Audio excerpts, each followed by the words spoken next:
Magandang araw sa iyo. Ano ang maaaring maitulong ko sa iyo at ano ang maaaring solusyon ang maibigay ko? May problema po ako sa maikling kwento na masterman na mula sa Nigeria.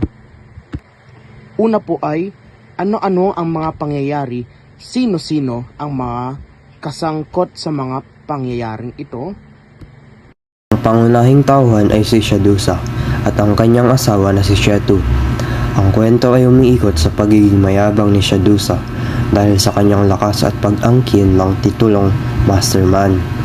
Naging kasangkot din ang mga tao sa paligid tulad ng isang babae at bata na tumulong sa kanya. Ikalawa po ay, saan at kailan ito nangyari? Isang nayon sa Nigeria. Ang maikling kwento na masterman ay nagmula sa kulturang Hausa ng Nigeria. Ito ay isang alamat o folktale na karaniwang nagaganap sa isang sinaunang panahon sa isang nayon sa Nigeria. Ang eksaktong panahon at lugar ng kwento ay hindi tiyak, dahil ito ay isang kwento ng bayan na ipinapasa-pasa lamang sa pamagitan ng salita mula sa iba't ibang henerasyon. Ang masterman ay isang uri ng alamat na nagtuturo ng aral, kadalasan tungkol sa pagmamataas at pagpapakumbaba. Ang maikling kwento na Masterman ay sinulat ni Chinua Achebe, isang kilalang manunulat na mula sa Nigeria, at inilathala noong taong 1970 sa kanyang koleksyon ng mga maikling kwento na Girls at War and Other Stories.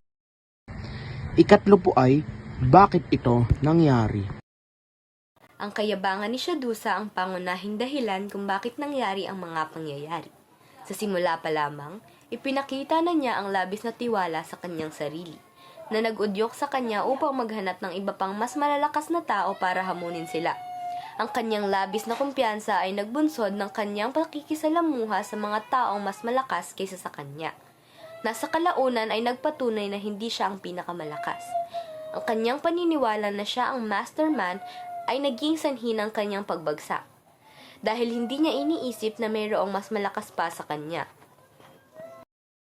Ikaapat po ay, ano ang epekto ng mga pangyayaring ito sa bawat tauhan? Ang pangunahing tauhan, si Shadusa, ay ang pinaka-naapektuhan ng mga pangyayari sa kwento. Sa simula, naniniwala siya lamang ang pinakamalakas at walang sino man ang makakahigit sa kanya. Ang labis niyang kayabangan ay nag-udyok sa kanya upang patuloy na hamunin ang iba. Gayunpaman, sa kanyang paglalakbay, nakaharap niya ng iba pang mas malalakas sa kanya. Sa huli, siya ay napahiya at napagtanto ng pagiging mayabang ay walang maidudulot na mabuti. Ang karanasang ito ay nagturo kay Shadusa ng isang mahalagang aral. Ang pagpapakumbaba ay mas mahalaga kaysa sa lakas o kapangyarihan. Si Shetu ay isa ring mahalagang tauhan sa kwento. Pagkamat hindi siya kasing dominante ng kanyang asawa, siya ay naapektuhan din ng kayabangan ni Shadusa. Nakaramdam siya ng takot at hiya dahil sa naging kilos ng kanyang asawa. Sa bawat pagkatalo ni Shadusa laban sa iba pang mas malalakas na kalaban, ang asawa niya ay naging tagasaksi ng mga kahihiyang iyon. Ang kanyang pananahimik at pagsuporta sa kanyang asawa ay nagpapakita ng pagtitiis, ngunit nagbibigay din sa pangangailangan ng balanseng pagpapayo sa loob ng isang relasyon. Ikalima po ay, nakatulong ba ang mga pangyayaring ito upang makilala ang mga Persiyano? Ipaliwanag. Ang mga pangyayari sa kwento ni Shadusa ay nakatuon sa pagpapakita ng labis na kumpiyansa at ang pagkatalo bilang bunga nito. Sa parehong paraan, ang mga Persyano bilang isang makapangyarihang sibilisasyon sa kasaysayan ay kilala sa kanilang mga tagumpay sa digmaan, kultura at pananakop. Kung titignan sa mas malawak na perspektibo, ang tema ng kwento ay maaaring maiugnay sa pag-unawa ng mga Persyano bilang isang lipunan na napakalakas, hindi lamang sa kanilang lakas kundi sa kanilang katalinuhan at pagkilala sa mga limitasyon.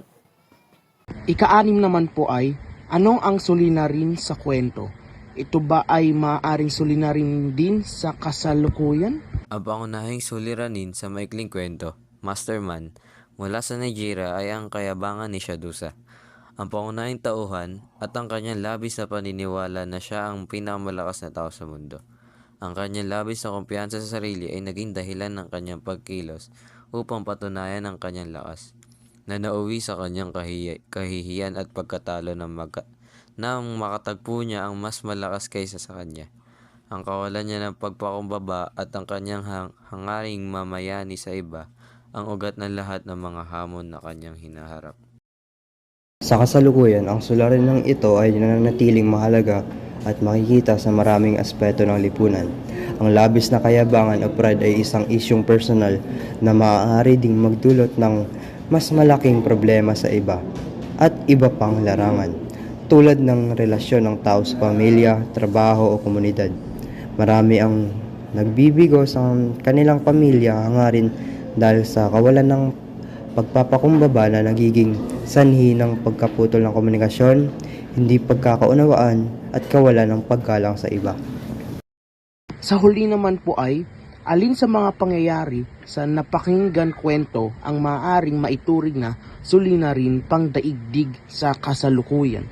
Ipaliwanag ang pagkakaugnay nila sa isa't isa. Sa kwento, ang kayabangan ni Shadusa ang nagtulak sa kanya upang hamunin ng iba pang mastermen, sa layuning patunayan na siya ang pinakamalakas. Sa kasalukuyan, ang ganitong ugali ay makikita sa kompetisyon ng mga bansa para sa impluwensya at kontrol, tulad ng tensyon sa mga bansang naghahangad ng supremacy sa ekonomiya, militar, at teknolohiya. Ang labis na kumpiyansa sa sariling lakas ay maaaring humantong sa alitan sa halip na kooperasyon.